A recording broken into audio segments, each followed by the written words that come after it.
Noten ustedes que acá hemos graficado una variable X, que es el peso.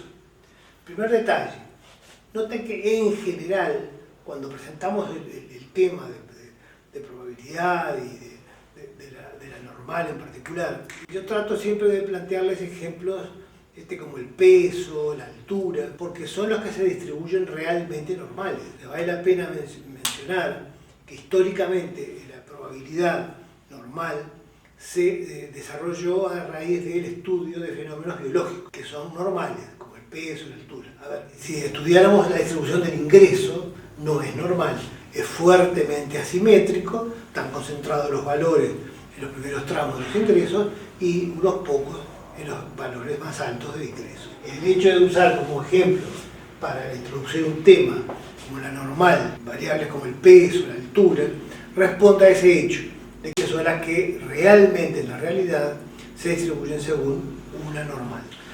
Noten ustedes que acá lo que hemos hecho es agrupar de los supuestos valores del peso de un objeto, y recuerden que, como hemos hablado en los datos agrupados, cada una de estas clases o categorías se caracteriza por lo que llamamos la marca de clase. Entonces, si yo a esta marca de clase las 1, noten ustedes que aparece algo que se va a asemejar bastante a cuando yo lo hago de un trazo continuo, que es lo que llamamos la distribución normal. O sea, lo que está en verde es una distribución teórica, es la distribución normal que fue postulada por un matemático, Gauss, que logró encontrar la ecuación matemática, que después la pondremos en una transparencia para que ustedes la tengan, pero de hecho es simplemente los efectos de conocer que tiene una ecuación matemática conocida. No lo vemos ahora para no complicarnos. La gran particularidad que tiene esta distribución normal es que tiene una serie de características. La distribución normal, entonces, lo que tiene como característica es lo que vamos a observar de inmediato en la siguiente gráfica.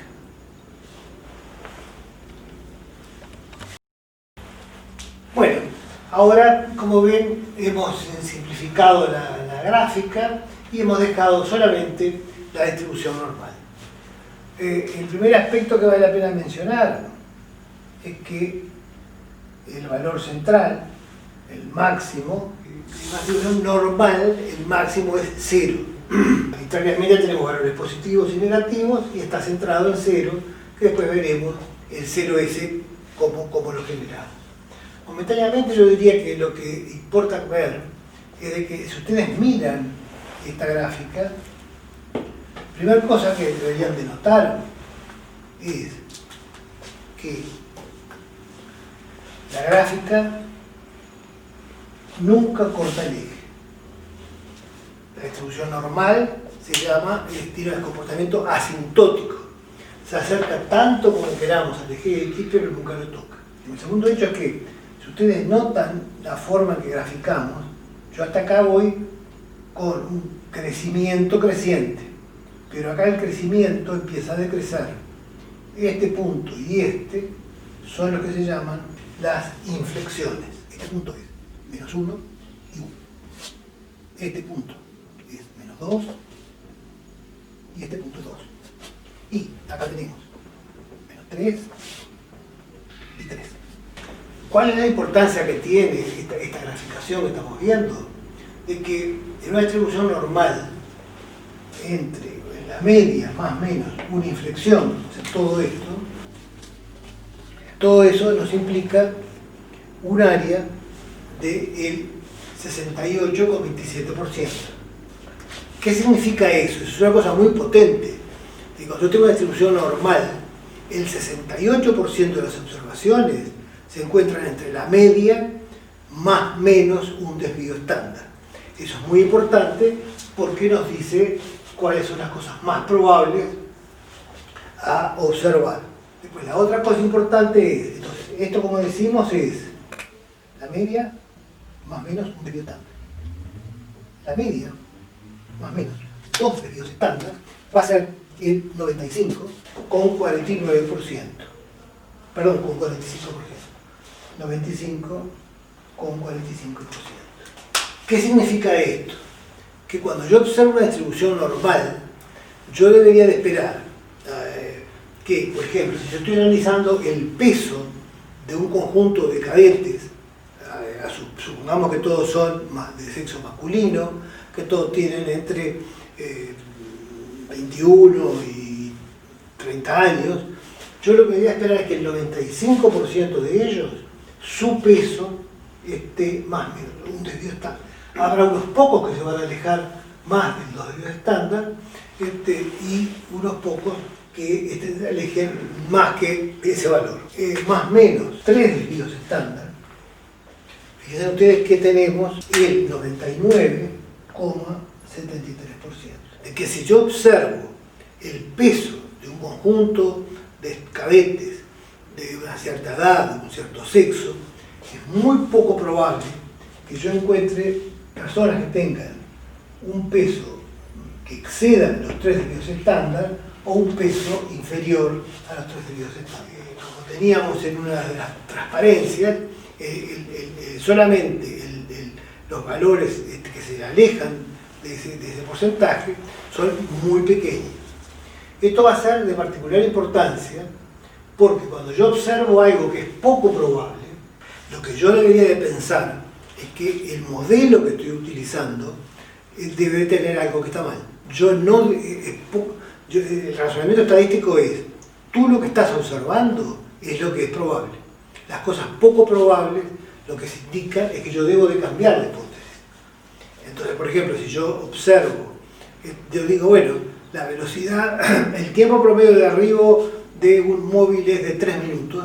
Si yo en la realidad observo que el móvil arriba en 6 minutos, yo lo que debería de pensar es que el modelo por el cual yo predije que el tiempo de arribo es de 3 minutos está equivocado. Y lo que está pasando es que seguramente ese modelo fue cuantificada la velocidad de arribo en un horario en el cual el tránsito permitía desplazarse más rápidamente, no había calles que estaban en proceso de arreglos, o sea que algo ocurrió que hace que se desvíe de ese valor. Entonces, la idea es de que la distribución normal nos va a ayudar mucho para ver que las cosas que yo observo deberían de ser las más probables, las que responden a la hipótesis que yo tengo. Y las cosas poco probables son aquellas cosas que yo debería de pensar que me llevan a mí a cambiar el modelo. Lo que vamos a hacer ahora es trabajar con un conjunto de ejercicios que yo les dejaré en la plataforma para que ustedes trabajen con la probabilidad y ustedes van a ver que en realidad de la distribución normal los valores que vamos a precisar son estos 3, porque la distribución normal la vamos a utilizar para la estimación y para la prueba de hipótesis. Y solamente vamos a trabajar con 3 valores. No quiere decir que no se pueda trabajar con otros. Lo que yo digo es que en el contexto del curso y en el contexto de la mayor parte de las investigaciones, lo que se hace es trabajar con estos 3 valores. La primera cosa que vale la pena ver es que decíamos de que no todo suceso es un suceso probabilístico o aleatorio. Acá hemos puesto algunos ejemplos, por ejemplo, el lanzamiento de un dado. Decimos que es un suceso de 2 dados, decimos que es aleatorio porque sabemos todas las cosas que pueden ocurrir. La ruleta, las cartas, los dados acá, porque sabemos que todas las cosas que pueden ocurrir son los números que están en la ruleta, del 0 al 36. Siguiendo con juegos de azar, veo por ejemplo el caso del 5 de oro. Otro caso que es un poquito distinto, del cual la probabilidad se desarrolló bastante, es en el uso, fue cuando se estudió el lanzamiento de misiles, de cañones. Acá yo opté por presentarles el caso de un disparo con un rifle. El disparo con un rifle, el tiro claramente no sale recto, sino que por la tracción la bala empieza a decaer. Entonces, eso es lo que tiene que ajustarse con la mira, con el observador. Por eso que el disparo de un tiro de precisión implica un conjunto de estudios que tiene que ver con la humedad, el viento, bueno, una serie de factores, menciono esos 2 nada más, por supuesto la distancia, para que dispare y luego con la caída dar efectivamente en el blanco. Veamos ahora la definición. La probabilidad tiene dos definiciones. La definición clásica o a priori, puedo hacerla sin tener el objeto con el que estoy trabajando. La definición clásica o a priori implica que yo conozco todos los resultados posibles, los n resultados posibles, lo que se denomina el espacio muestral, y cada uno de ellos es equiprobable. Noten que esta definición tiene tiene varias dificultades, pero una dificultad clara es que es lo que se llama que es una definición circular, porque estamos definiendo, probabilidad, y decimos que cada uno de los hechos es equiprobable. Entonces, equiprobable quiere decir que tiene igual probabilidad, pero lo que estamos definiendo es probabilidad. Entonces, esto es un ejemplo de una definición circular. No obstante eso, bueno, se ha utilizado mucho, pero tiene esa dificultad, y además a nosotros no nos va a ser de utilidad, porque lo que vamos a hacer es transformar la observación de cuadros en un número de veces suficientemente grande para poder calcular la probabilidad. El ejemplo va a ser lanzar un dado, que sabemos que tiene 6 caras, y cada una de ellas es igualmente probable. Es un dato cada dado debe haber sido equilibrado, y que caerá sobre alguna de sus caras. Entonces, la probabilidad que caiga el 6 la probabilidad de obtener 6 es casos favorables sobre casos posibles. Un sexto. Dijimos dentro de esta probabilidad. Yo lo que considero ahora el éxito sería que salga el 6 o el 1, o sea que son dos resultados posibles. Sería 2 sobre 6. Acá este último caso es la probabilidad de que salga 1 o 2 o 3 o 4 o 5 o 6. O sea que ocurren todos los sucesos posibles. En este caso la probabilidad evidentemente es 6 sobre 6 es 1. O sea que al lanzar un dado, los 6 resultados posibles son los que pueden ocurrir. Este caso tiene como interesante de que lo único que hemos excluido es la probabilidad de que salga el 6. Entonces, esto es 5 sextos, porque contamos, ¿no? 1, 2, 3, 4, 5, 5 sobre 6, o también si no podemos decir 1 menos la probabilidad de 6. Y bueno, esa es la definición clásica que la podemos visualizar en esta diapositiva. El suceso E es el suceso de nuestro interés. Entonces lo que decimos es que la probabilidad clásica o a priori es la probabilidad de E es el caso favorable. ¿Favorables a quién? A E, sobre los casos posibles. Y bueno, acá como ven vuelve a aparecer el hecho de que todos los casos posibles tienen la misma probabilidad de suceder. Y vuelve a aparecer el tema de la circularidad de la definición. En la definición frecuencial o a posteriori, lo que implica es que nosotros tenemos que observar un número suficientemente grande de observaciones para considerar que la frecuencia relativa de un evento es su probabilidad. Recuerden que la frecuencia relativa era la frecuencia sobre el total, o el número de observaciones sobre el total.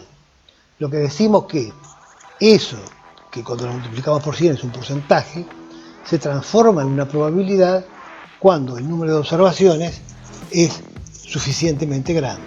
Acá hemos graficado el lanzamiento de un dado para ver de cómo se estabiliza en la probabilidad de cada una de las caras, ¿no es cierto?